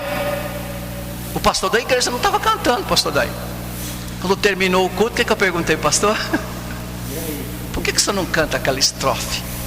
Ele falou assim: porque está errado isso, quem fez isso está errado. Eu não carrego cruz porque Jesus já carregou a cruz por mim. Então é suficiente. Mas eu vou mostrar aqui, vê que interessante. A cruz na história, surgimento. Crê-se que o método tenha sido criado na Pérsia e trazido no tempo de Alexandre para o Ocidente. Os itálicos, que aí vocês vão ver, descendentes de povos da língua indo-europeia, né? lá da Itália. E também os cartaginenses de Cartago. Neste ato se combinavam os elementos da vergonha e tortura, e por isso o processo de crucificação era olhado com profundo horror. Nesse texto aqui, a gente vai ver que a morte de cruz, na verdade, a mensagem cruz naquele tempo era mostrar para quem fosse contra o Império Romano, não adorando o imperador como Deus e colocando outra pessoa como Deus, seria morto daquela forma, como um criminoso. E por isso que Jesus foi colocado no lugar, e também há relatos de pessoas que foram mortas, cristãos, que foram colocados na Via Ápia, e quilômetros e quilômetros, quilômetros vocês andavam e viam cruzes do lado, as pessoas apodrecendo em vida, era um cheiro horroroso, e todo mundo que passava por aquela via, via o poder de Roma, e o que era se levantar contra Roma. Então quando Jesus diz assim, se você quer vir após mim, entenda uma coisa, que o que espera vocês é a morte, é o vitupério, vocês serão perseguidos, vocês serão vituperados. Então é isso. Então, sabedores de que o fato de vocês me seguirem vai levar vocês à morte, então tome a sua cruz e me siga. É isso que ele está falando. Ele não está mandando de pegar a cruz, porque tudo é cruz agora. E eu digo assim, sim, eu amo a mensagem de Jesus, até morrer eu a vou proclamar. E você vê que tudo é cruz, tudo é cruz, tudo é cruz. E aí eu fico me perguntando, eu falo, meu Deus do céu, que teologia é essa? Que a cruz tem mais valor do que Jesus. No nosso tempo é Jesus, o que faz a diferença não é cruz, porque outras religiões também adoram, não é? E a adoração da cruz começa com a mãe de Domiciano. Ela que vai lá nos lugares arqueólogos, encontra um pedaço de madeira e diz que aquele pedaço de madeira pertence à cruz de Cristo, e daí começa uma série de adoração à cruz, e isso chega nos nossos tempos. Eu me recordo que eu falei com um pastor da igreja metodista, uma grande metodista, e ele contou para mim como é que ele saiu. Ele era maçônico, e como ele saiu da maçonaria. Ele disse que um dia ele estava lá na igreja e ele ia colocar uma cruz bem bonita que mandou fazer lá na igreja, no canto da igreja ele ia colocar a cruz. E ele contou para mim assim, eu estava com ela pronta já para colocar, e um dia eu estava no meu gabinete e o pessoal me disse, ó, tem uma mulher querendo falar com você aí, com um coque aqui, chinelo de dedo. Ela falou, pronto, penteca. Ele falou assim, já vem essa penteca agora. O que ela quer falar comigo? Manda ela entrar. E ela entra. Quando ela entra, ela olha para ele e diz assim, eu vim aqui não para pedir nada para o senhor, eu sou de um outro lugar distante, estava indo para uma missão e Deus mandou eu vir aqui para dizer duas coisas para o senhor: saia da maçonaria e não coloque uma cruz na minha igreja. Duas palavras. Nem a esposa dele sabia que ele era da maçonaria, nem a família dele sabia. E aquela irmã disse, duas mensagens para você: saia da maçonaria e não coloque uma cruz na minha igreja. Pronto. Porque cruz lembra o que, gente? Vai para aquele tempo. É como se fosse uma cadeira elétrica hoje. Tudo bem que se usa a cruz como símbolo, mas aí a gente vai ver, o símbolo do cristianismo é cruz, não é mais peixe. Ah não, agora nós estamos na era do aquário. E a era do gato vem quando, né? Bom, vamos lá.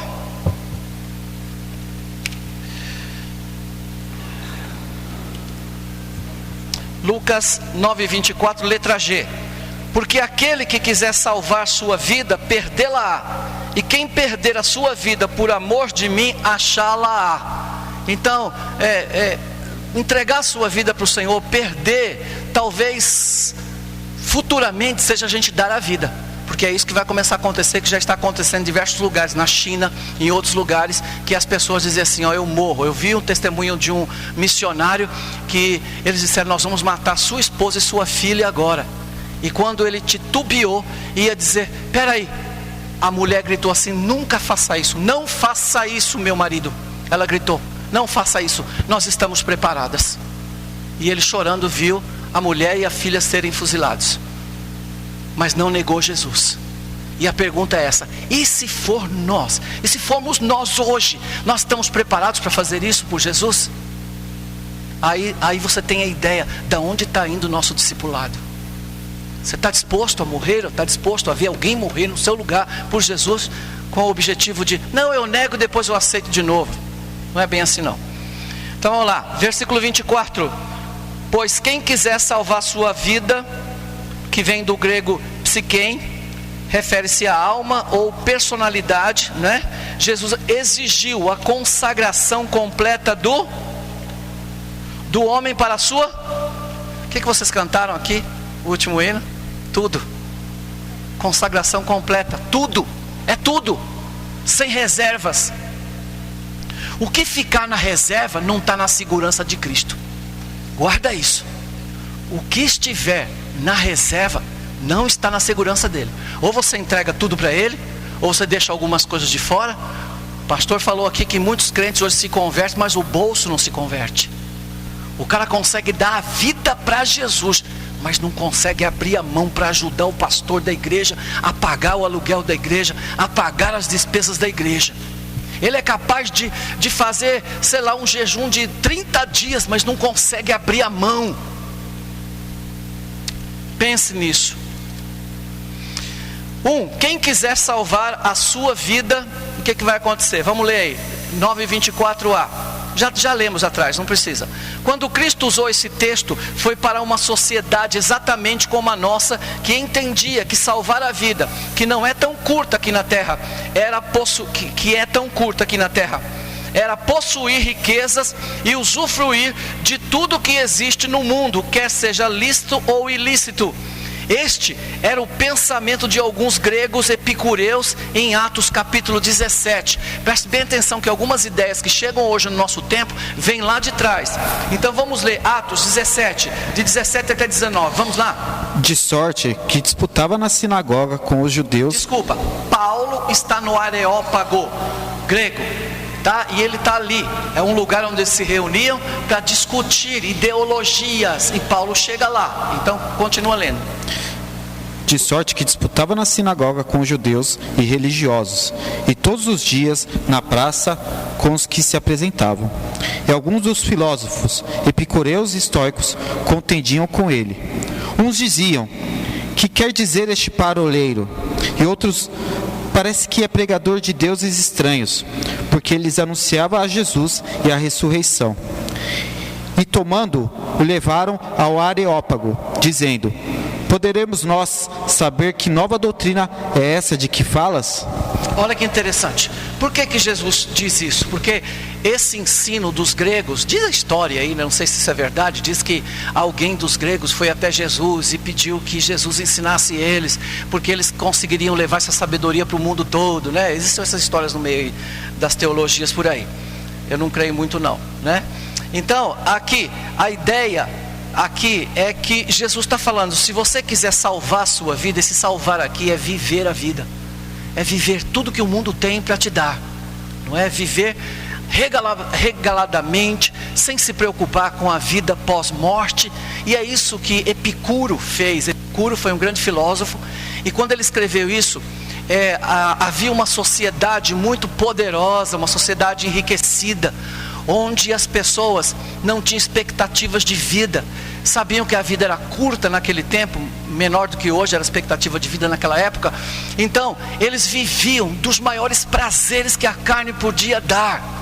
Então é isso que os gregos estavam ensinando, isso estava chegando em diversos lugares. E Jesus vai dizer: se vocês quiserem ganhar a vida de vocês desse jeito aí, vocês vão perder. Mas se vocês perderem a vida dando atenção a mim, ao meu ensino, então vocês vão ganhar a vida.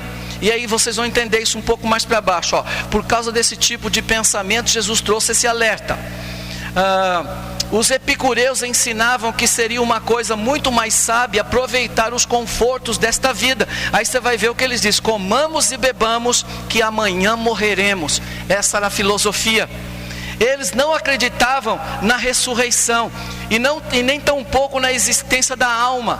Paulo cita esse pensamento em 1 Coríntios 15:32, quando ele fala assim: se eu estou ensinando vocês e vocês não querem aprender, então comamos e depois morramos. Ele está dizendo, então, né, é uma linguagem figurada. Então pode se ler, por favor. Se como homem combati em Éfeso contra as bestas, que me aproveita isso? Se os mortos não ressuscitam, comamos e bebamos, que amanhã morreremos. Está vendo só? Ele está citando essa filosofia. Então, se não é verdade, então se a minha vida é uma vida que está sendo levada de forma errada, nos prazeres do mundo, não quero saber primeiro as coisas do mundo, depois as coisas de Deus, e parece que eu me encaixo aqui um pouquinho, não é? E é isso que essa frase significa. Também no profeta Isaías capítulo 22, 13, você vai ver como vai lá para trás, o profeta Isaías faz uma menção sobre isso. Mas eis aqui gozo e alegria, matam-se vacas e degolam-se ovelhas, come-se carne e bebe-se vinho. E disse: comamos e bebamos, porque amanhã morreremos. Está vendo? A mesma coisa. Então será que a gente não está levando a vida desse jeito? Eu quero falar a mente de vocês hoje, tá? Depois da mente desce para o coração. Nunca vai para o coração para a mente depois do coração. Então por isso que Deus colocou a cabeça em cima do coração, né?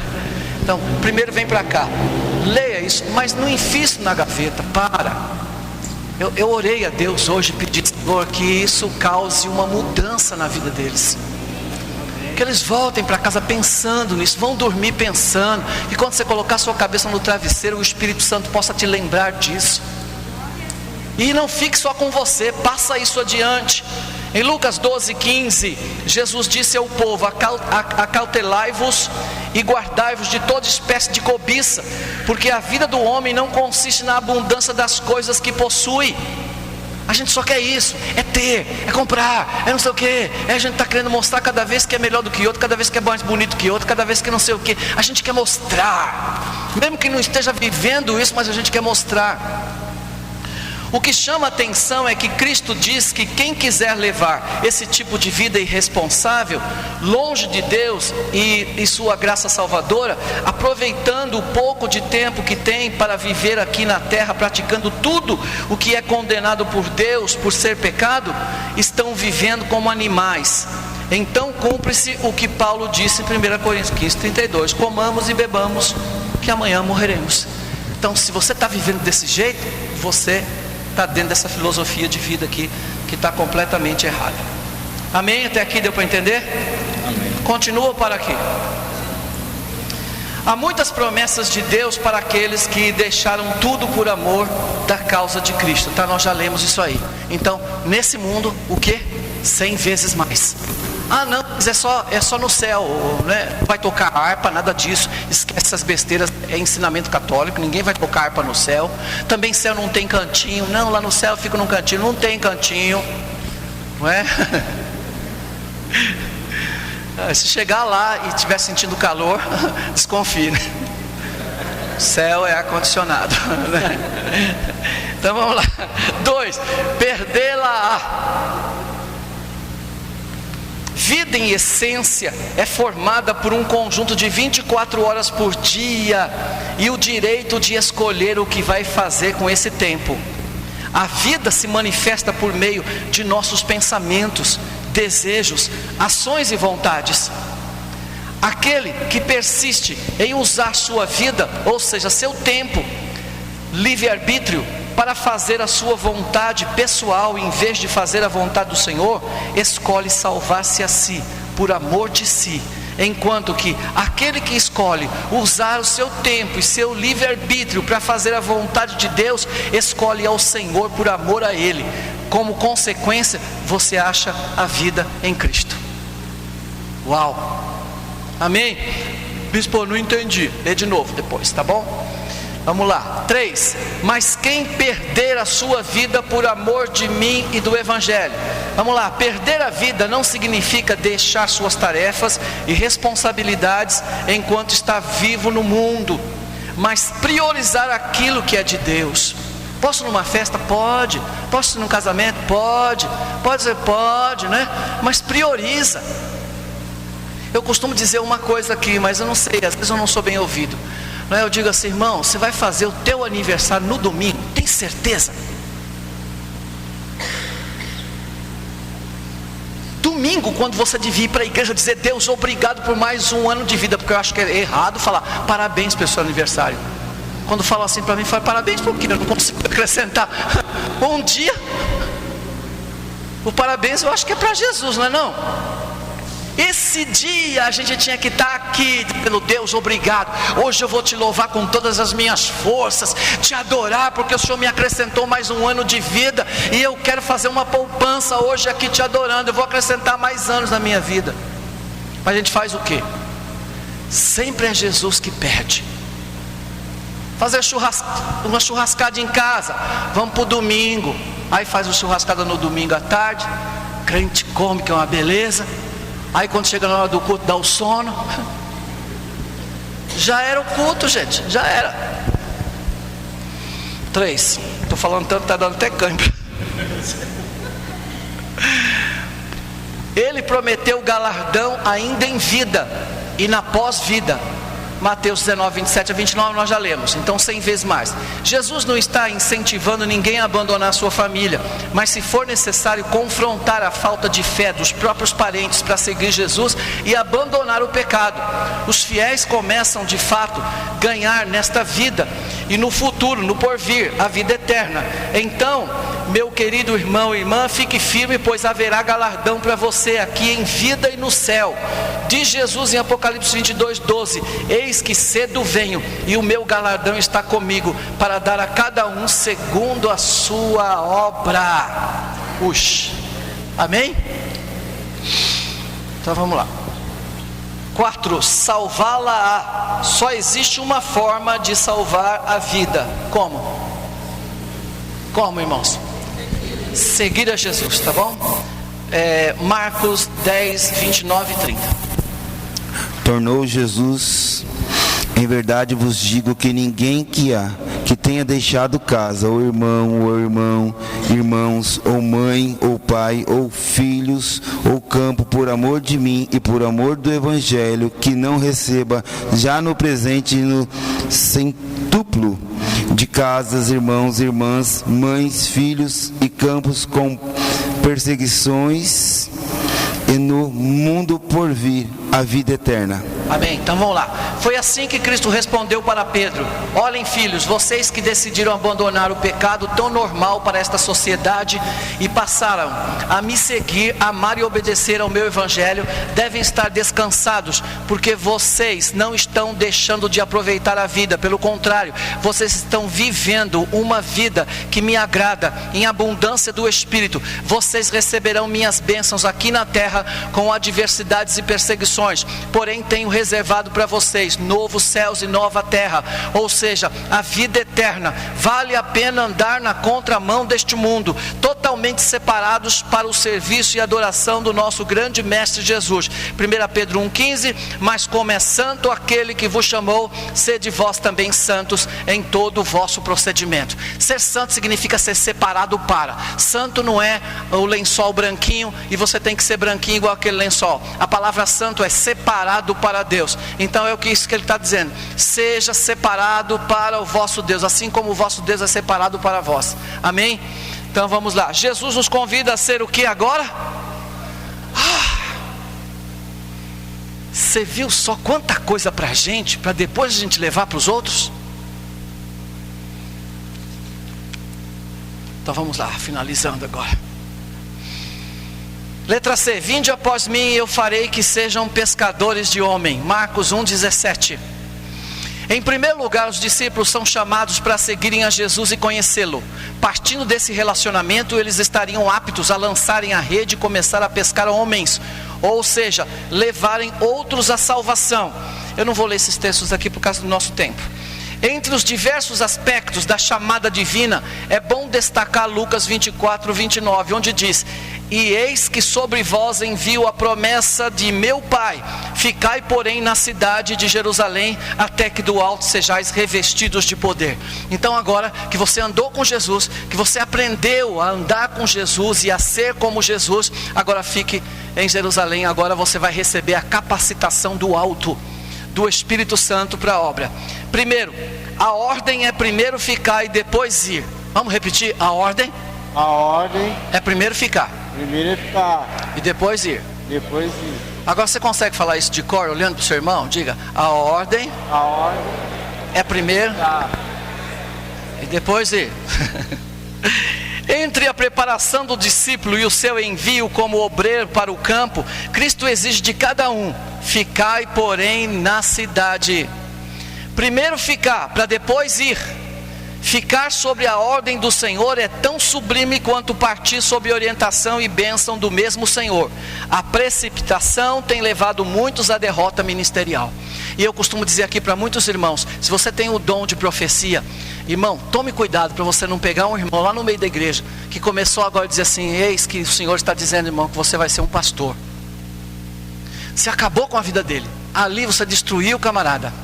Porque a partir daquele momento ele já não precisa de mais nada, ele já sabe que é um pastor. E quando a gente vai ler alguns textos aqui mais para frente, eu vou mencionar, você vai ver o caso de Davi. Davi recebe a unção de rei, mas ele continua sendo pastor de ovelha.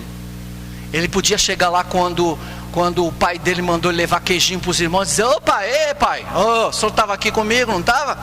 Quando o profeta veio aqui e disse que eu sou o rei de Israel, ele quer queimar meu filme, eu vou levar queijo para o povo? Ou nada. Eu sou o rei de Israel. O que ele faz? Pega os queijos e vai levar. Glória a Deus. E mata o gigante. Então quando você leva queijo, você mata gigante. Ou interpretação furada, né? Essa é uma das interpretações errôneas. Ai, Jesus. 2. É Deus quem chama, capacite e envia o discípulo. Todavia, sob a égide da igreja local, neste ato representada pelo seu pastor presidente, pelo ministério, por ele estabelecida em conformidade com Mateus 16:18. Vamos ler? Quer dizer, eu vou sair sozinho? Não, irmão, sempre peça autoridade, peça, fale, é bonito isso. Pastor, eu estou querendo ir evangelizar, o senhor me permite? Eu quero aqui pegar um grupo de irmãos, nós vamos para a evangelização tal. Vai debaixo da bênção do seu pastor, da bênção do seu líder. Pode ler, Mateus 16:18. Pois também eu te digo que tu és Pedro, e sobre esta pedra edificarei a minha igreja, e as portas do inferno não prevalecerão contra ela. Está vendo? Para as portas do inferno não prevalecerem, você tem que estar debaixo de legalidade. Ir quando se deve ficar não é menos perigoso do que ficar quando se deve ir. Aí você tem algumas pessoas que eu não vou ler tudo, só vou contar rapidinho. Davi ficou quando devia ir, né? Está escrito aqui em 2 Samuel 11, de 1 a 4. Qual foi a consequência? Pegou a esposa de Urias, matou Urias. E depois Deus fala para ele: o que você fez oculto com a mulher de Urias, eu vou fazer aos olhos de Israel com teu filho. E aí então o filho dele assume e entra no harém dele, desflora todas as mulheres dele aos olhos de Israel. Que isso era o maior vexame que podia se dar a uma pessoa. O que ele fez oculto, Deus colocou às claras, e muito. Ahimaas era o corredor. Ahimaas é aquele crente, irmão, que não espera o momento dele, quer correr o tempo todo. E aí então a Bíblia diz que Absalão, Davi está correndo por causa de Absalão, porque Absalão quer matar Davi, não é? E estava por aí, Absalão, né? E o Absalão faz o quê? Levanta um exército para matar o pai. E daí Davi já velho tem que fugir. E Davi vai para um lugar, está lá fugido, e os líderes do exército de Israel mordendo o dedo contra Davi, dizendo: Davi, que coisa que é essa, Davi? Que é isso? Quando é um inimigo você manda matar, agora é porque seu filho pode fazer o que quiser aqui em Israel? Que negócio é esse? E aí então ele pede para ir para guerrear e não matar o filho dele na batalha. E aí um dos generais mata o filho, e ele fica no lugar esperando a resposta. Aí a pergunta: quem é que vai levar a resposta? Eu não levaria, né? Porque o rei podia naquela hora mandar matar o cara. Notícia ruim. Vocês sabiam que naquele tempo havia correio bom e correio ruim? Haviam pessoas que corriam para levar boas mensagens e haviam pessoas que corriam para levar má mensagem. Então, o cuxita levava boas mensagens. Aliás, Ahimaas era o que levava boas mensagens, e o cuxita era o que levava mensagem ruim. E aí então Joabe diz: fica aí, não corre não. Não, mas eu quero ir. Não, você não pode ir, cara, a mensagem é ruim, você vai confundir o rei. Quando o rei olhar lá com binóculos dele, que você vem correndo, né? Não tinha binóculos naquela época, sei lá, se era a poeira que levantava, ou era o jeito de correr, não sei. Ele olhou de lá e falou: é o Cuxita que está vindo, rei. Se alegra, rei. Né? Aí mais sai na frente. O cara corria mais, gente. Que a diferença, notícia ruim corre mais do que boa, né? Mas nesse caso aqui, a boa corria mais do que a ruim. E aí ele sai correndo e passa o Cuxita e vem. E quando ele passa, dizem para o rei, alegra o seu coração porque a notícia é boa. Quando ele chega lá, o rei pergunta: conta, como é que foi? Qual é a mensagem? Ele fala assim: não tem mensagem não, rei. Eu só vi lá um burburinho lá e saí correndo na frente. Aí ele fala: põe uma cadeirinha para esse miserável e deixa ele sentado aí. Aí chega o outro correndo e diz: rei, infelizmente o seu filho morreu. Então você vê, quando a gente sai antes de tempo, sai sem mensagem, sai fazendo besteira. Tem que esperar o tempo de Jesus. Espera o tempo dele, que quando for a hora, meu irmão, aí a glória vem, a bênção vem, o milagre vem. Você vai ler isso aí no texto, tá? 3. A exemplo do nosso Senhor Jesus Cristo, nenhum de nós deveríamos incluir um ministério de maiores proporções até que tivesse uma especial visitação do Espírito Santo. E para tê-la, precisamos ficar na cidade, até que do alto sejamos revestidos do poder. Havendo os discípulos ficado na cidade, o que significa preparo na palavra, agora eu digo para vocês, é aquela questão do cristão procurar crescer espiritualmente, porque a Bíblia diz que Jesus crescia fisicamente, crescia, mais o que? Em estatura, e crescia em conhecimento. Conhecei ao Senhor e prossegui em conhecê-lo. Não é para parar no meio do caminho. Então nós vamos ver aqui, o que significa o quê?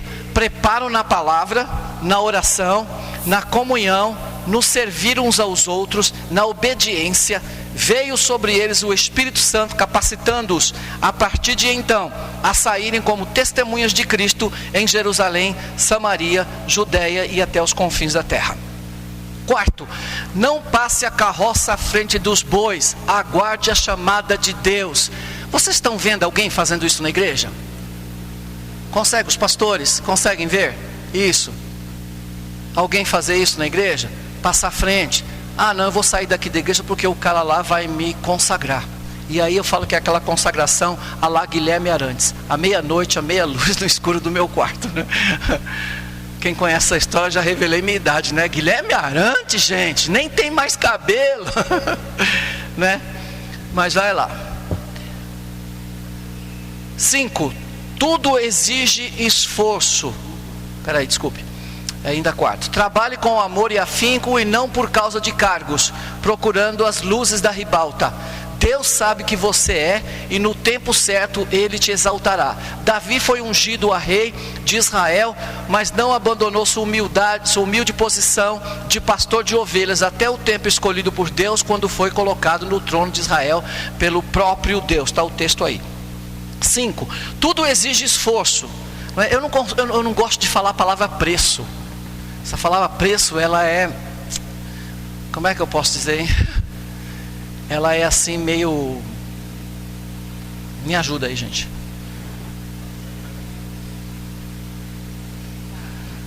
Ela é esquisita, porque a gente vai usar isso aí como obra, né?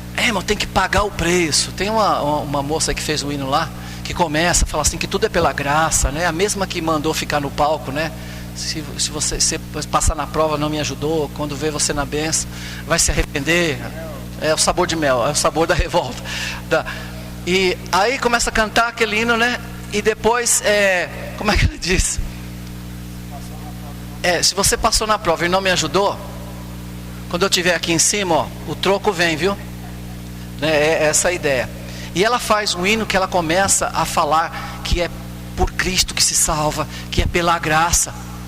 Depois ela entra com o estribilho dizendo, tem que pagar o preço, tem que pagar o preço. Peraí, Jesus já pagou o preço.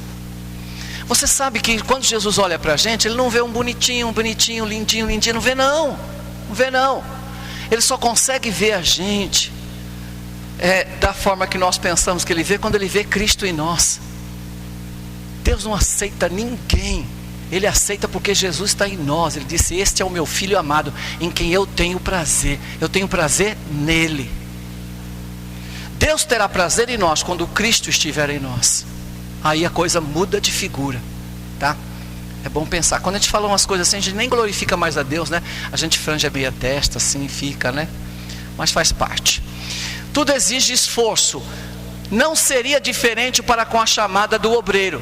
O preço da nossa salvação é o sangue de Jesus. Já o da chamada do obreiro é o que vem após o efeito do sangue de Jesus, ou seja, ficar na cidade até que, adquirindo experiência na higiene dos toalhetes da igreja, nos serviços braçais, na oração, na escola bíblica dominical, nos cultos de doutrina, no aprendizado, servindo os irmãos na Santa Ceia, na comunhão, com abnegação, humildade, compreensão, ajudando o seu pastor em tudo o que lhe for atribuído, começando por baixo e subindo degrau por degrau, com humildade, como membro cooperador, diácono, presbítero, evangelista e pastor, e se Deus o quiser, será pastor.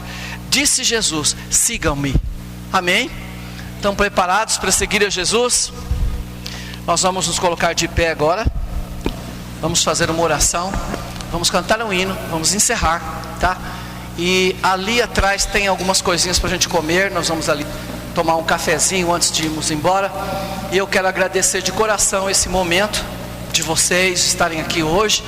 E quero crer que vocês estão voltando diferente. Não é? Eu fiquei 4 dias debruçado em cima da Bíblia, estudando, e fez diferença na minha vida. Que você saia, que isso não fique só com você. Leve isso, ensine alguém. Amém? Pai, em nome de Jesus, obrigado. Obrigado pelos nossos pastores que vieram hoje.